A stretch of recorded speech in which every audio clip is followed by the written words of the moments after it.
Tonight we are beginning our study of Living by Vow by Shohaku Okumura Roshi. And Shohaku Okumura is a contemporary Zen teacher.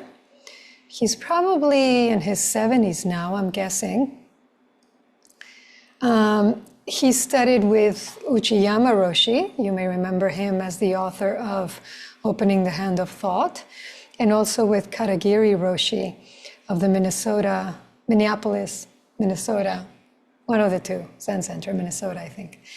And both of them, Uchiyama Roshi and Katagiri Roshi, were instrumental in bringing Zen to the West. They were from that wave of Japanese teachers who came to the United States, to Europe, some places of South America, 50s, 60s, bringing Zen over to these shores.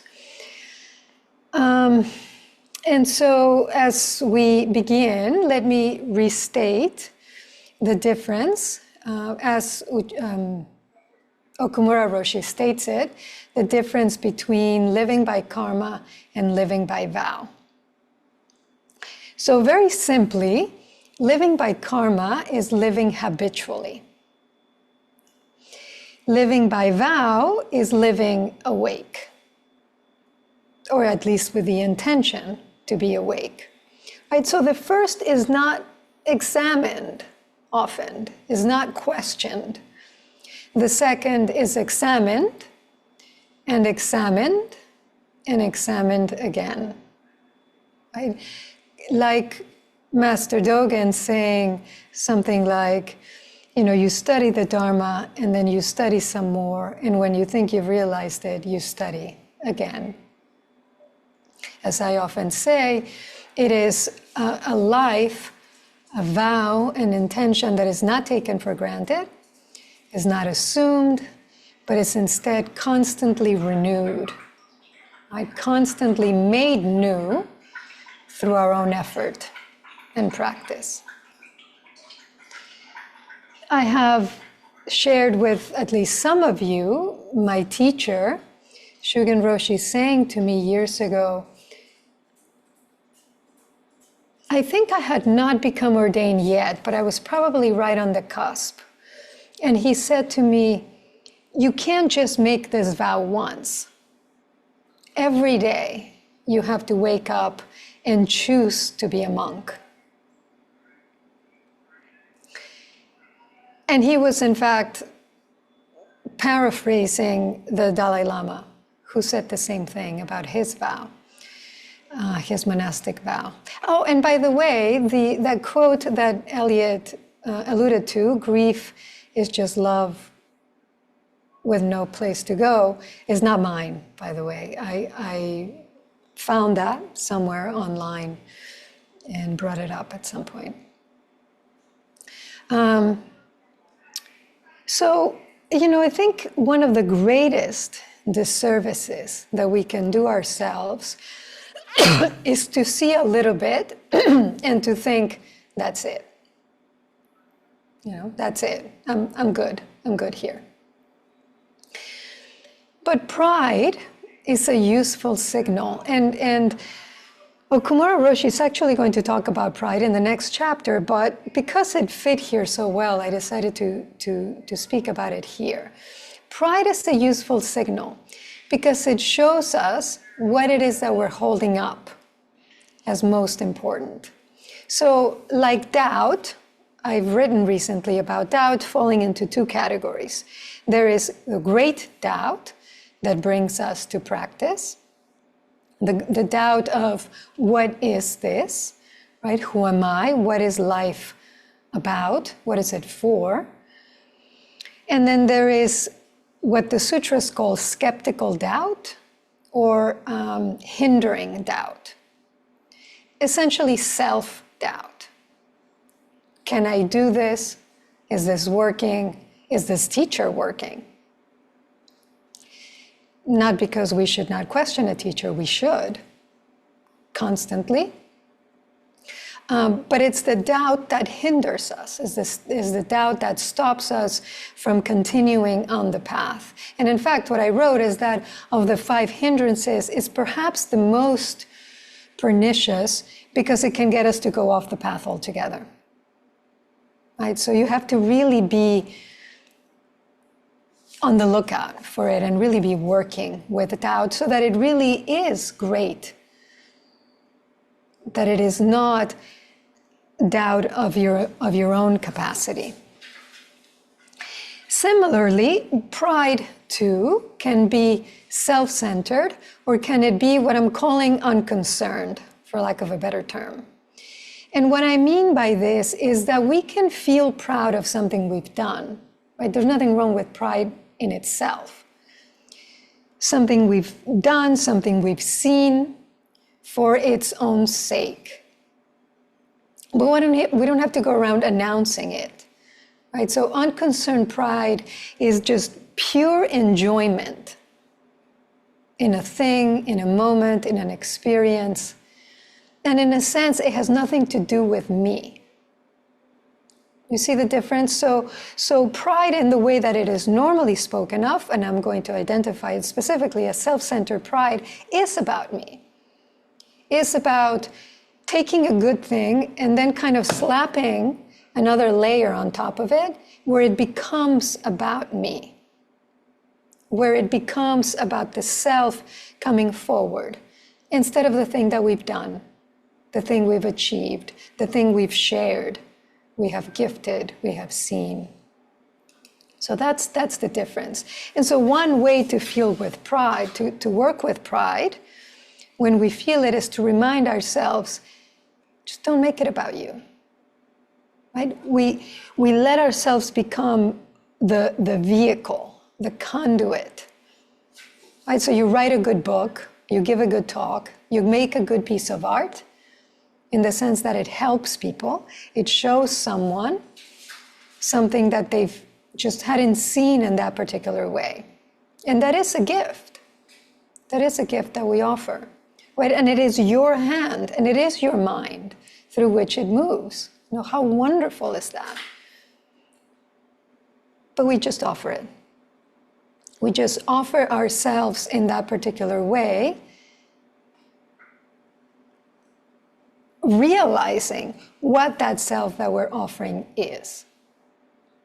And so we can even use even a moment of self-centeredness, a moment of clinging, a moment of constriction, to release again, right? We can let suchness be suchness without having just to put our stamp, without having to put our stamp on it. And so, in one sense, we could say that pride shows us when we've taken something very large, very vast, and made it small, made it me size. We can just let it be large. We can let it be so large that it covers the entire universe, because it does. Always. In a sense, that is part of what seeing suchness means. It is a thing as it is, but it is so complete, so whole in itself, that there is nothing else. There is just that thing.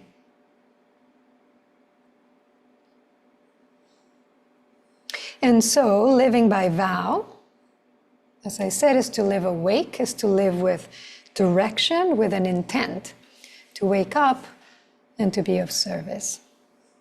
And I think it's very telling that Okumura Roshi titled his book on what is essentially eight essential Zen chants, he calls them, living by vow. And in my mind, this just really ties liturgy with vow, chant with vow. It shows us that liturgy is the expression and the living out of a practitioner's vow. Right? It points to the fact of how intertwined liturgy and vow are.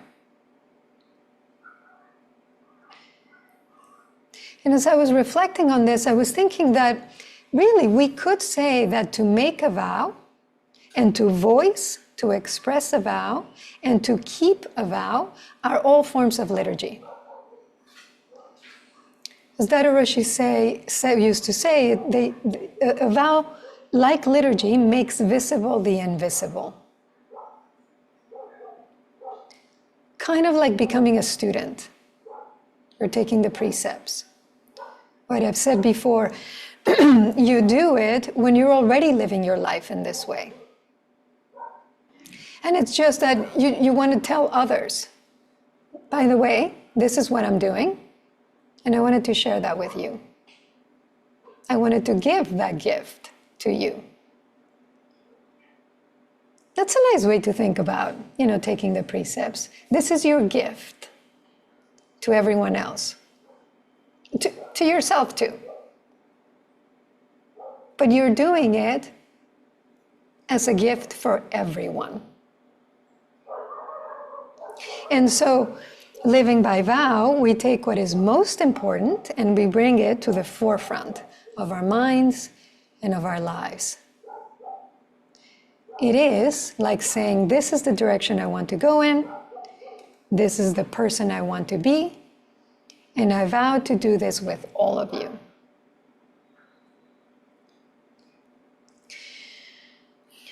Now, much of what Okumura Roshi is discussing, certainly in the introduction in the first chapter, we've already covered. The Bodhisattva vow arises in tandem with the Mahayana, and it's essentially the vow to wake up and to help everyone else to wake up. And then he takes 8 chants that we use regularly, really in a Zen monastery every day or every week, or regularly, because the Gatha of Atonement, well, at the monastery we started doing it every week. That express different aspects, different facets of our training, of our vow, and what it is grounded on. And so the first chant, the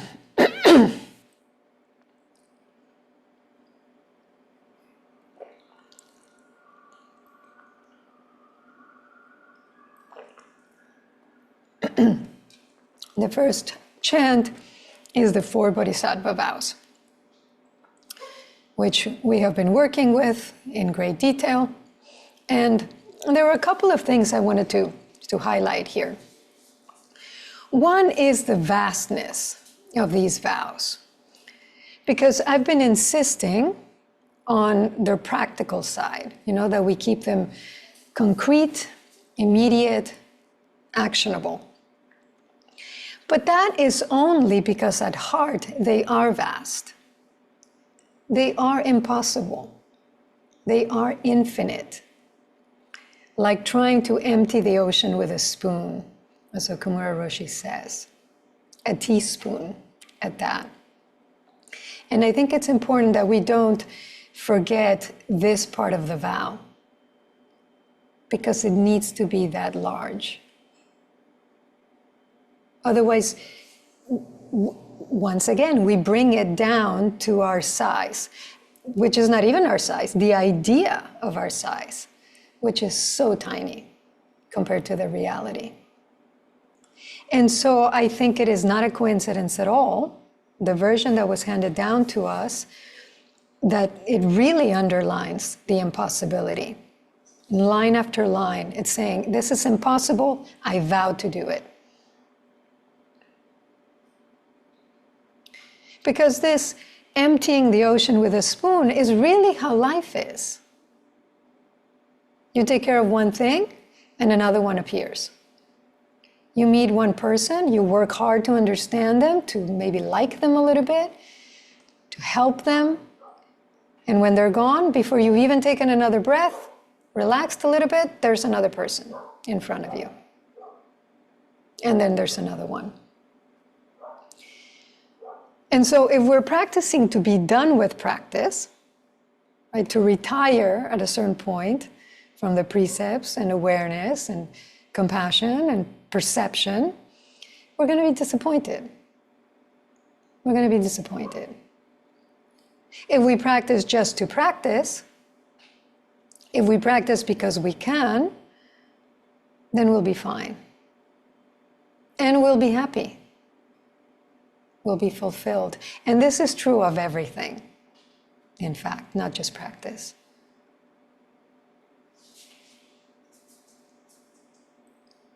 A good thing to keep in mind, if we find ourselves plowing through a to-do list, what is it like to truly do one thing at a time, and simply for the sake of itself?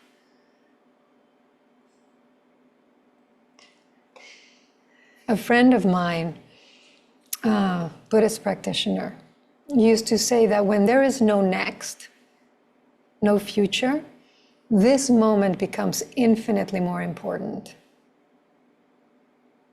And she said this to me after being diagnosed with terminal cancer. And this is how she chose to live her last months, year. When there is no next, this moment becomes infinitely more important. What would it be like to live a life of no next?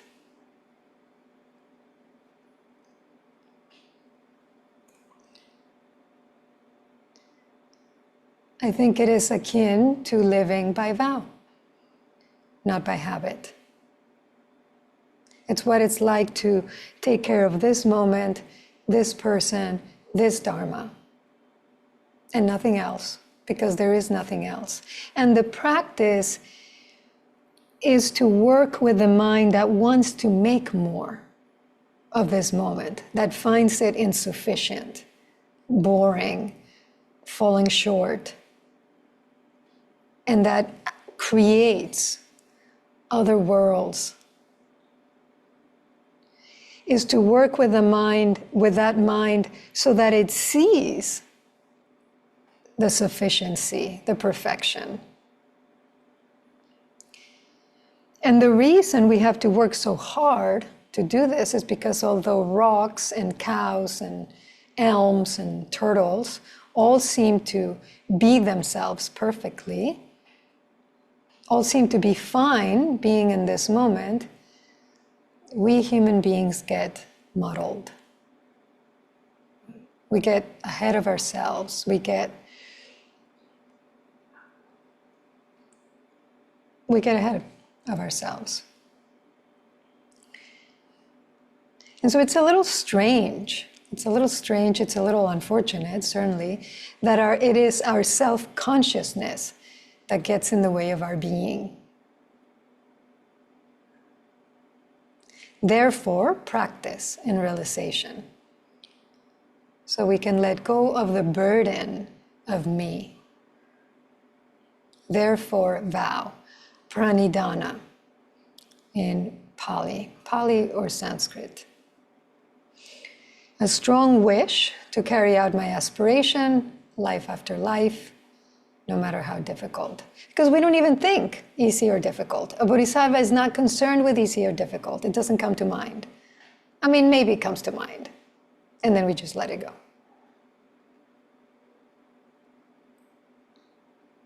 And I was writing this down, and I remember that famous koan of the Pang family. And for those of you who don't know, they were a lay family, Chinese. Layman Pang, his wife, his daughter, who's not named, unfortunately, his daughter, Ling Zhao, and the son who just kind of disappears. Nobody knows what the son was doing. He never appears in the koans for some reason. But they were all completely realized. And they have one encounter where all three of them are there. And so Layman Pang is just sitting in his cottage one day, and he just blurts out, difficult, difficult, difficult, like trying to scatter 10 measures of sesame seeds all over a tree. And from her chair, Mrs. Pang pipes up, easy, easy, easy. Just like touching your feet to the ground when you get out of bed. And then Ling Zhao says, neither difficult nor easy. On the tips of 100 grasses, the ancestors' meaning. And the grasses in Zen, in Buddhism, but in Zen certainly, denote the world, samsara, the world of delusion. So on the tips of 100 grasses, the meaning of the ancestors.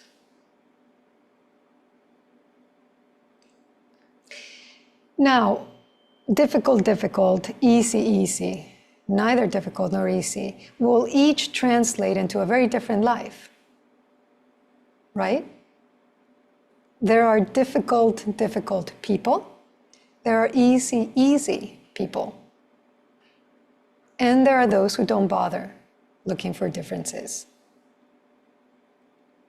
In his capping verse to this koan, Daido Roshi says, difficult, difficult, difficult, easy, easy, easy.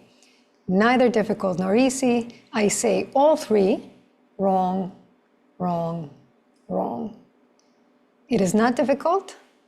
It is not easy. It is neither difficult nor easy. It is, you fill in the last line.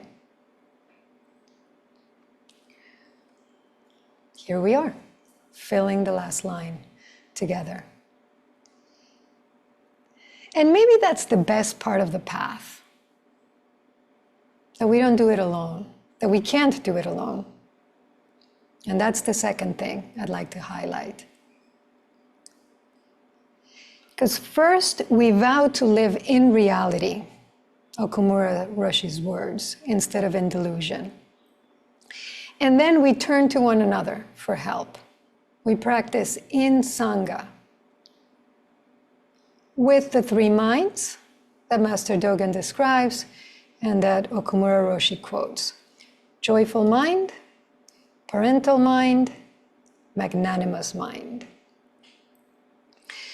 Joyful mind is like turning toward the light, like a sunflower.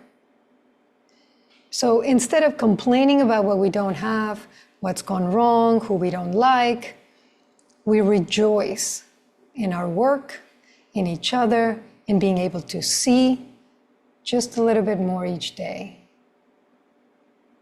Not difficult, difficult, but easy, easy.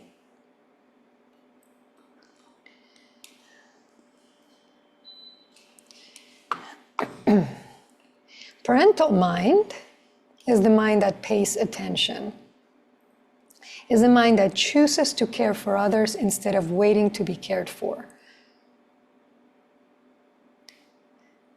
And, don't get me wrong, being cared for is nice. I mean, it's wonderful. But caring is also nice. And it's more dependable because it's something we can do. And care has a way of multiplying. Just like love, like attention, it's contagious.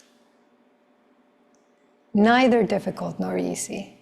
Just minding my business here, doing what needs to be done.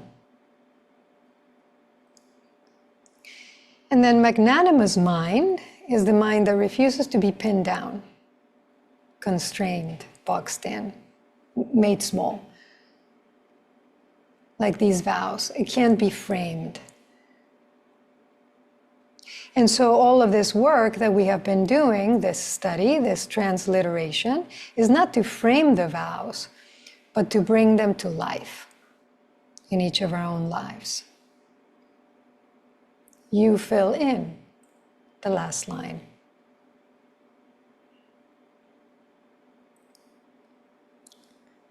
And so, we vow to live in reality, together, with the three minds, and we do so as one vast, single body. That's what we realize. That's what we realize. And we do it one step at a time, one breath at a time, one period of zazen at a time, one sesshin at a time.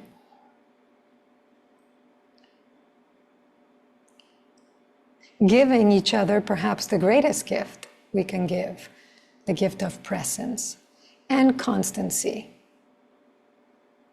I was thinking, when I'm not here, if I'm not here one day, one of you will be. And when that person is gone, somebody else will take their place.